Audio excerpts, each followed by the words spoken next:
আমি মনে করি এটা দুঃখজনক যা ঘটেছে সেজন্য সবাই খুবই শোকাহত আমি মনে করি এখানকার মানুষ সমুদ্র সৈকতে আছে কারণ এটি একটি উদযাপনের মতো দিন কিন্তু প্রত্যেকেই বন্দুক হামলার কথা মনে রেখেছে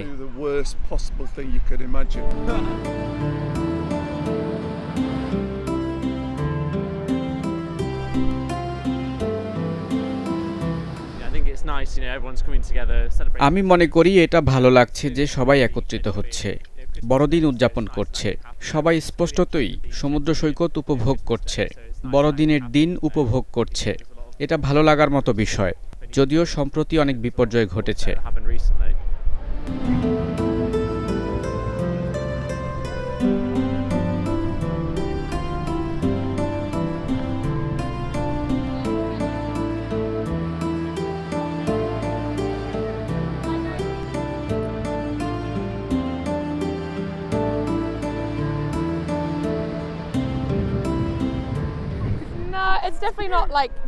এটা অবশ্যই অস্ট্রেলিয়ার চিরায়ত বড়দিন নয় কিন্তু আমার মনে হয় তোমাদের এই দিনটার সর্বোচ্চ উদযাপন করতে হবে তাই সবাই এখানে এসেছে